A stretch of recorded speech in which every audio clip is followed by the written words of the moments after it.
नमस्कार जी। आज मैं पुनः उपस्थित हूँ कालिका पुराण की कथा भाग 24 के साथ। बहुत लंबे लंबे अंतराल पे कथाएं आ रही हैं, तो इसके लिए खेद है। और कामाख्या धाम में हूँ इस वक्त, और यहीं से ये कथा सुनाई जाएगी तथा पूरे 1-1.5 महीने यहाँ पे प्रवास रहेगा। तो अगर कोई आना चाहते हैं तो आ सकते हैं। चूँकि कामाख्या धाम में हूँ और कामाख्या कल्प ही चल रहा था कालिका पुराण में, तो माँ कामाख्या के स्तुति करेंगे। आज उस स्तुति को लेंगे हम जिस स्तुति को बैताल और भैरव ने किया था। तो ये लंबी स्तुति है, 2-2, 4-4 लाइन हम हर एपिसोड में, हर भाग में लेते चलेंगे। इससे ये स्तुति पूरी हो जाएगी, आप लोगों को पता भी चल जाएगा। तो शुरुआत करते हैं। जय जय देवी सुरगणार्चित युगल पाद पंकजे, विश्वस्य भूति भावनी शशिमौली केली भावनी गिरिजे, नेत्रतय नरजित विवस्वत विदो वाहने कांति कमले, मध्य नेत्र भ्रूभंग भक्ता त्विजे विमलजे, आज्ञा चक्रांत शांत नवकोटि रोटि तुल्यकांता, शांत सधरे बहुमाया भोग योग तरंग सास्य पद्म बस सचुरे। देखो, कहा जा रहा है, बैताल और भैरव कह रहे हैं कि जिसके चरण कमल देवगणों से पूजे जाते हैं, ऐसी देवी आपकी सदा ही जय हो। हे विश्व के ऐश्वर्य को जन्म देने वाली चंद्रमा जिनके मस्तक पर शोभायमान है, ऐसे शिव के साथ केली करने वाली गिरिजा देवी, केली मतलब आप प्रेम समझो, और भी कई तरह की चीज़ें होती हैं। केली करने वाली गिरिजा देवी सदा आपकी जय हो। आपने अपने तीनों नेत्रों में सूर्य, चंद्रमा और अग्नि को धारण करने वाली, कमल से उत्पन्न हुई अपने मध्यवर्ती नेत्र को कृपालु रखी हुई, क्योंकि अग्नि है, अपने भ्रूभृंग से भक्तों की मति का प्रकटीकरण करने वाली निर्मल स्वभाव वाली देवी आपकी सदा ही जय। ये बैताल और भैरव स्तुति कर रहे हैं। हे देवी, आप आज्ञा चक पर्यंत शांत 9 करोड़ करोटी के समान कांतियुक्त मस्तक पर बालचंद्र धारण करने वाली है देवी। आप अनेक प्रकार की माया और रूपों के भोग और योग से सारा स्वरूप पद्मधर विचरण करने वाली हो। इस तरीके से बैताल और भैरव स्तुति कर रहे हैं। देखो, हमने पिछले भाग में बताया था कि माता का, कामाख्या माता के 6 मुख हैं, और 6 मुख में सब अलग अलग रंग के हैं। जो पहला श्वेत मुख है वो माहेश्वरी देवी का है, लाल माँ कामाख्या है, पीला त्रिपुरा है, हरा शारदा है, काला कामेश्वरी है, और रंग बिरंगा चंडा देवी का मस्तक बताया, मतलब चंडा देवी का स्वरूप है। तो आज हम जो बात करेंगे वो शारदा माता की बात करेंगे। लगभग हमने सारे कल्प कर दिए इसमें। कामाख्या पूजन में वैष्णवी कल्प हो गया, त्रिपुरा कल्प हो गया, महामाया कल्प हो गया,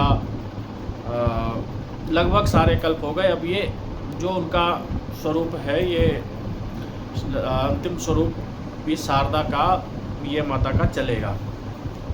तो शारदा क्यों कहा जाता है? देखो, शारदा नाम क्यों पड़ा, इसके पीछे बड़े ही मतलब एक वो कहानी है।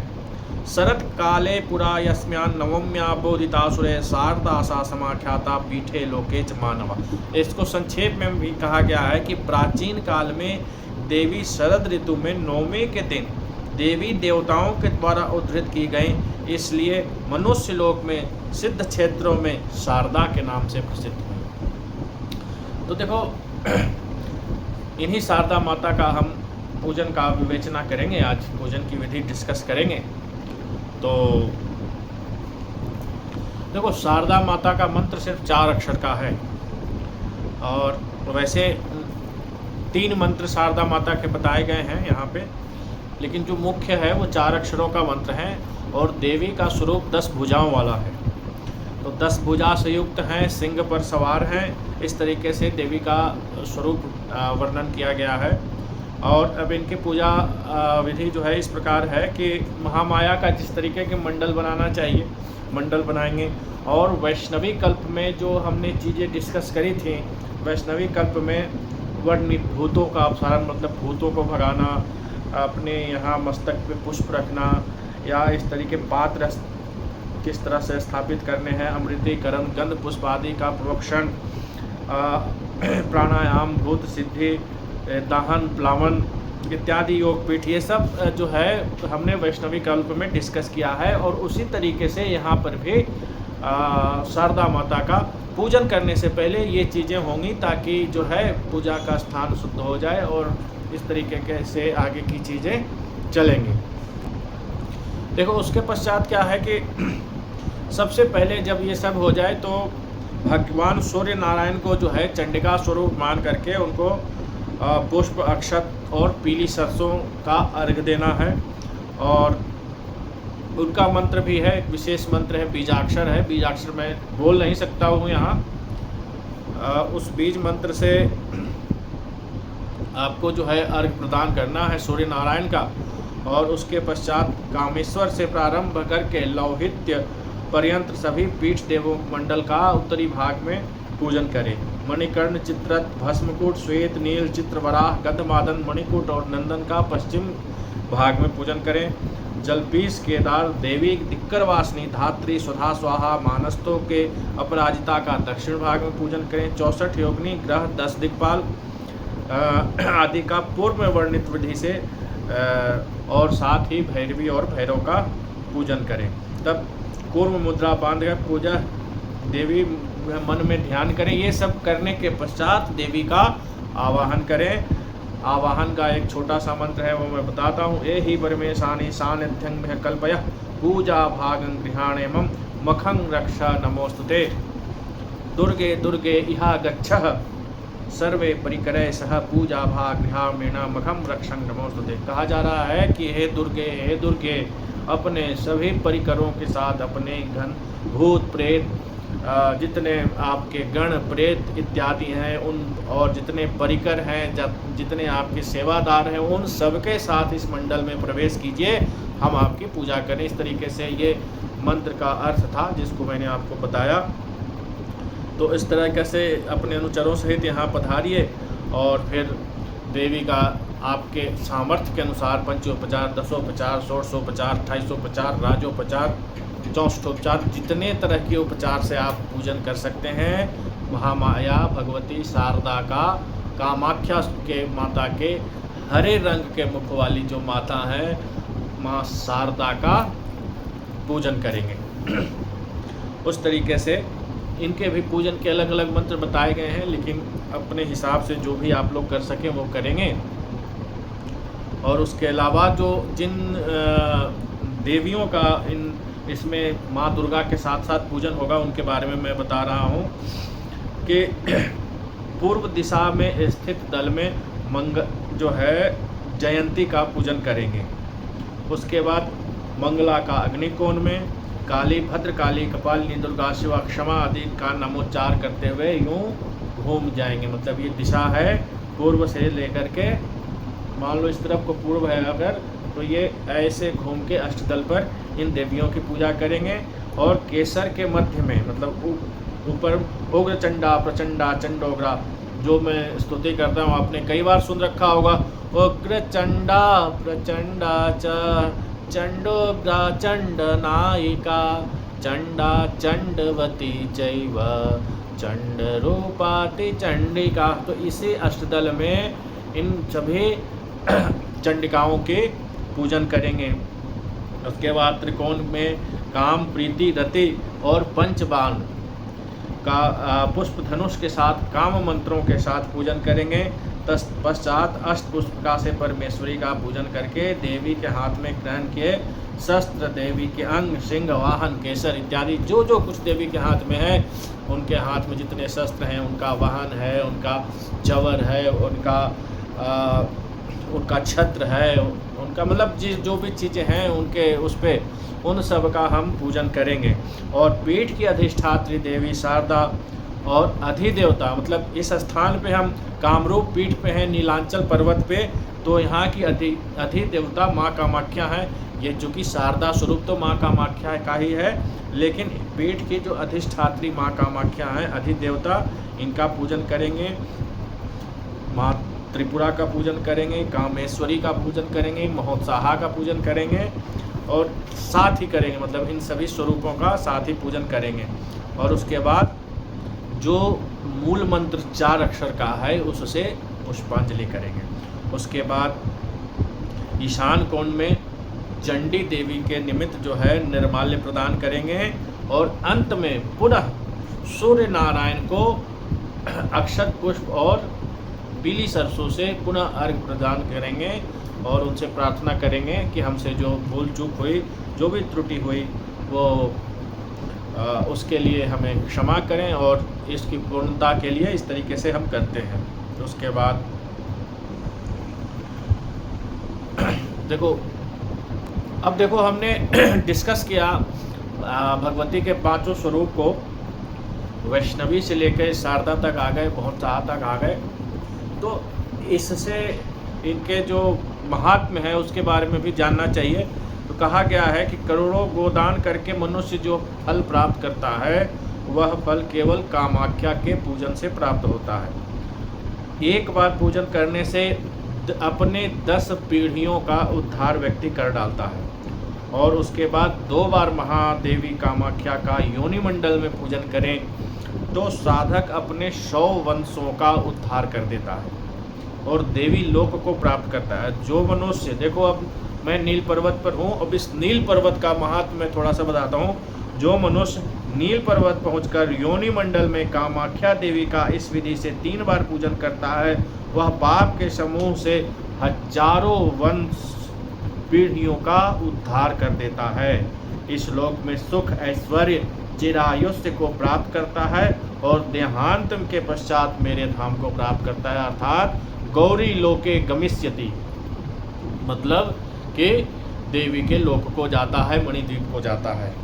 देखो और कहा जा रहा है कि जिस किसी अष्टमी या नवमी को साधक 5 रूपों वाली वरदा कामाख्या का 5 मंत्रों और तंत्रों से अलग अलग मंडलों के द्वारा 5 रूपों का ध्यान और 5 मंत्रों के जप सहित पूजन करता है, वह मनुष्य देवी की कृपा से हजारों करोड़ कल्पों तक मेरे लोक में स्थित होकर निर्वाण को प्राप्त करता है, अर्थात सायुज्य लाभ करता है, मुक्ति प्राप्त करता है, देवी के साथ होने का अनुभव प्राप्त करता है। इससे बड़ी चीज़ क्या मिल सकती है जीवन में कि आपको जो है देवी के साथ, देवी के लोक को और जो है निर्वाण को प्राप्त हो और इस तरह से इच्छित सुख और यश को प्राप्त करके जो है अपने मतलब योग और भोग सब कुछ मिलता है। देखो उसके बाद ये शारदा पूजन हो गया। शारदा पूजन के बाद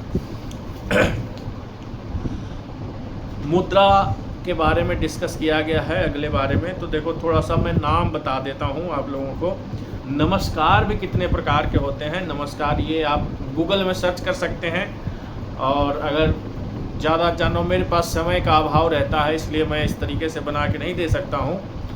तो गूगल में आप सर्च करें, यूट्यूब में सर्च करें, ये नमस्कार आपको देखने को मिल जाएगा।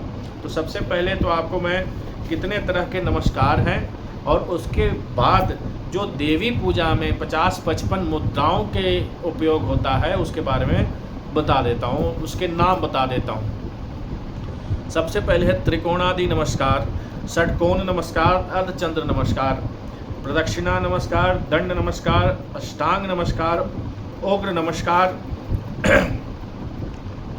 ये तो हमारे कुछ नमस्कार हैं जिनके बारे में मैंने आपको बताया। अब जो है देवी पूजा में 50-55 जो मुद्रा कहे गए हैं, धेनु, संपुट, प्रांजलि, बिल्व, पद्मक, नराज, मुंड, दंड, योनि, अर्घ, वंदनी, महामुद्रा, महायोनि, निशंग, अर्धचंद्रक, भग, पुटक, अंग, द्विमुख, शंख, मुद्रा, मुष्टिक, वज्र, रंध्र, षड्योनि, विमल, घट, शिखारिणी, तुंग, पुंड, अकुंड, सम्मिलनी, कुंड, चक्र, शूल, सिंहवक्त्र, गोमुख, प्रोन्नाम, उन्मन, बिंब, पाशुपत, शुद्ध, त्याग, उत्सारणी, प्रसारणी, उग्र मुद्रा, कुंडली, व्यूष, त्रिमुखा, असिवल्ली, योग, भेद, मोहन, बाण, धनुष, तुनीर। और ब्रह्मा जी के द्वारा तो 108 मुद्राएं बताई गई हैं, लेकिन इसमें से 50-55 जो मुद्राएं हैं उसके बारे में यहाँ बताया गया है। सारी मुद्राओं के बारे में डिटेल में दिया गया है किस तरीके से बनाना है। और उसके पश्चात जो है बलि विधान के बारे में बताया गया। बलि के बारे में मैं पहले भी वैष्णवी कल्प में, महामाया कल्प में, त्रिपुरा कल्प में डिस्कस कर चुका हूँ। तो शारदा कल्प में क्या इस तरीके से विशेष है उसके बारे में 2-4 लाइन आपको बता देता हूँ। देखो, कहा जा रहा है कि बलि से ही मुक्ति प्राप्त होती है, बलि से स्वर्ग भी प्राप्त होता है, राजा बलिदान द्वारा ही शत्रु राजाओं को जीतता है। अब बलिदान में कौन कौन से बलिदान होते हैं उसके बारे में बताया गया है। देखो, जो लोग सात्विक हैं वो थोड़ा एक्सक्यूज होंगे, मत सुनिए आप।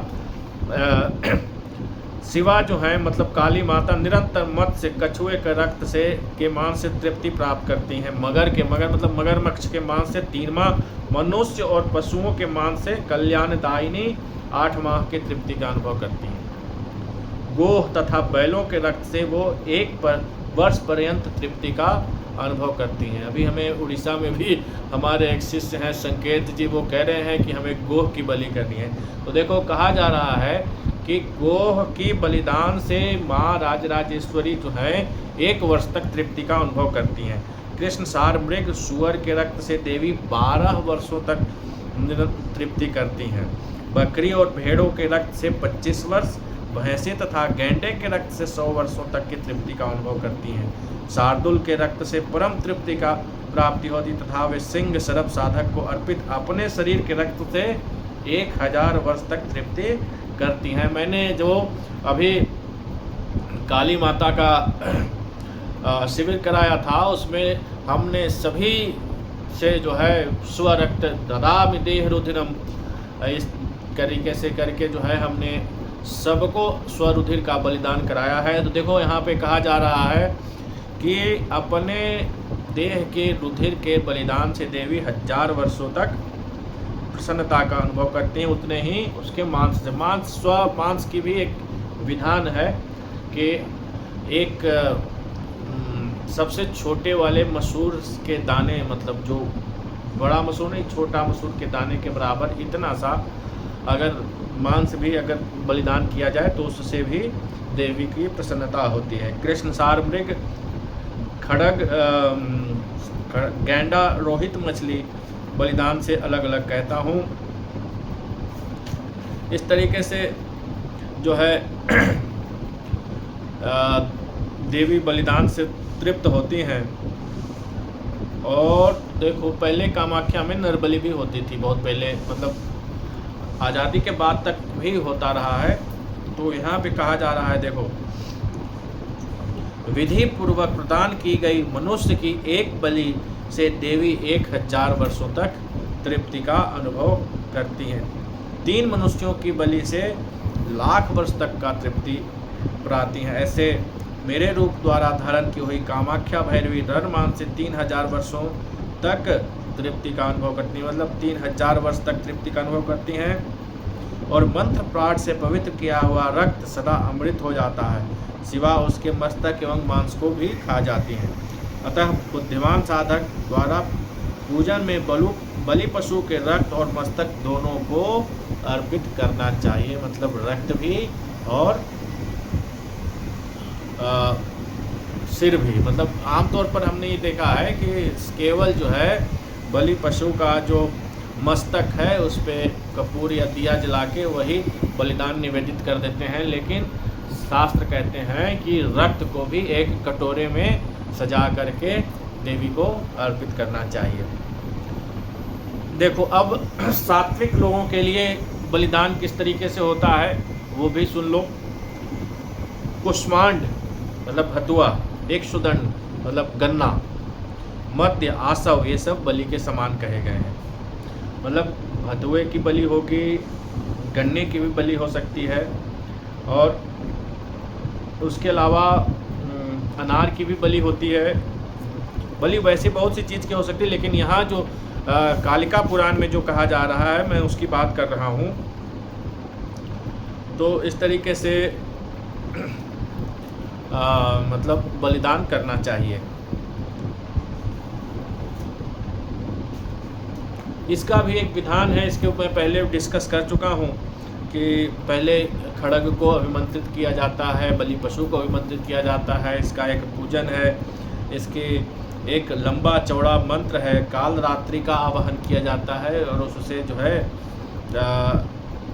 यज्ञार्थे पशव सृष्टा स्वयमेव स्वयंभुवः अतस्त्वांगादिश्याम तस्मात् यज्ञ मधुस्वाद। स्वयं स्वयंभू ब्रह्मा ने यज्ञ के निमित्त पशुओं की सृष्टि की है तो यज्ञ में किए गए वधकार से वध का दोष नहीं लगता। मतलब जो बलिदान करते हैं, शास्त्र कहते हैं कि यज्ञ में किए गए बलिदान से वध का दोष नहीं लगता है। तो इस तरीके से ये बलिदान लंबा चौड़ा बताया गया है कि किस तरीके से। देखो एक और बात सात्विक लोगों के लिए बता रहा हूँ। देखो मैंने शुरुआत में ही बताया था कि कालिका पुराण भी ना दो तरीके का है, एक वैष्णव पंथ के हिसाब से और एक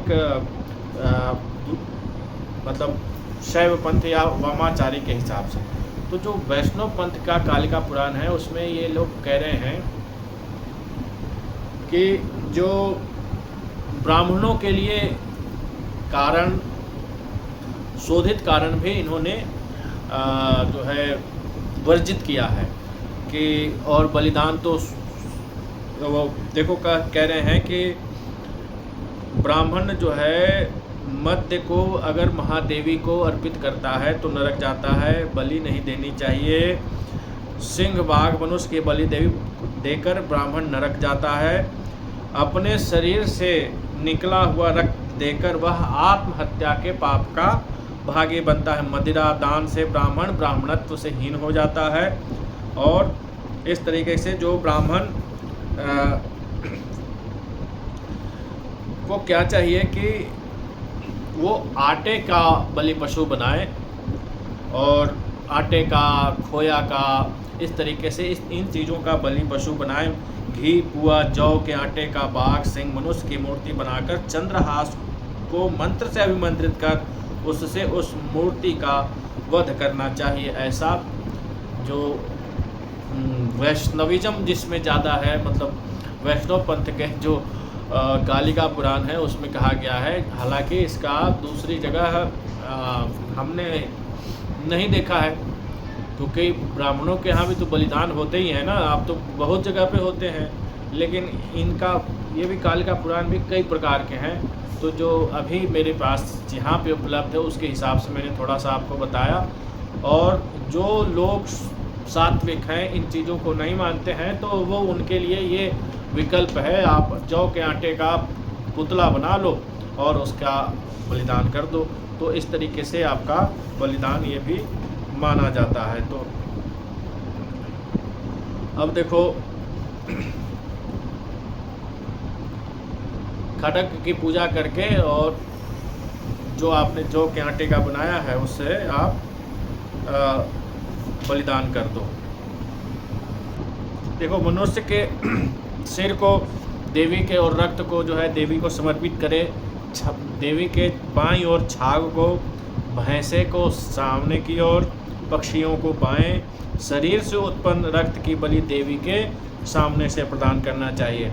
मांसाहारी पशु पक्षियों रक्तहीन सिर देवी के बाईं ओर तथा सभी जल से उत्पन्न जीवों के सिर को देवी के पार्श्व में, मतलब देवी के पीछे निवेदित करना चाहिए। नैवेद्य देवता के दाहिने बाएं सामने चढ़ाना चाहिए, न कि पीछे की ओर। सिंह और गैंडे के दक्षिणी भाग में बलि दे, मतलब देवी के दाहिने हाथ की तरफ। मछलियों को अगले भाग में समर्पित करें। इस तरीके से कहा जा रहा है कि मद्य का प्रयोग आवश्यक रूप से विहित हो। वहाँ मतलब जो ब्राह्मणों के लिए कह रहे हैं मद्य, तो कांसे के पात्र में नारियल का जल लें या शहद या अदरक का रस, इस तरीके से ब्राह्मणों को इन्होंने वर्जित किया है। तो इस तरीके से मधु मतलब कारण इन्होंने वर्जित किया है। और बलि प्रक्रिया में मनुष्य या पशु का कटा हुआ सिर जहाँ जहाँ गिरता है उसका शुभ और अशुभ लक्षण बताया। तो मनुष्य का कटा सिर ईशान कोण में गिरने पे राज्य हानि, नैऋत्य कोण में गिरे तो विनाश, पूर्व अग्निकोण, दक्षिण पश्चिम वायु आदि दिशाओं में गिरने पर क्रमशः श्री, पुष्टि, भय, पुत्र लाभ, धन प्राप्ति आदि को सूचित करता है। और अगर हंसते हुए हो तो सभी प्रकार की सिद्धि मिलती है। तो इस तरीके से यहाँ सारी चीज़ें बताई गई हैं और इसका क्या फल फलाफल है, ये सारी बातें बताई गई हैं कि किस प्रकार से बलिदान की गई हैं। तो आज के लिए बस इतना ही है, और कल स्कंध और विशाख विधान मैं बताऊंगा कि किस तरीके से है, और उसके बाद आगे का पूजन आसन आदि किस तरीके से होगा, शारदा पूजन, ये सारी चीज़ें मैं बताऊंगा। राजोपचार पूजन में क्या क्या होगा, ये सब चीज़ें मतलब विस्तृत रूप से पूजन का वर्णन है, तो उसके बारे में डिस्कस करेंगे। चलो मिलते हैं।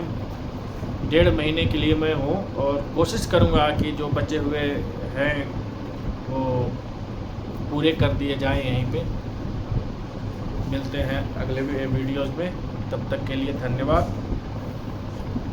महाकाल भैरव सहिताय महाकालिकाय नमः।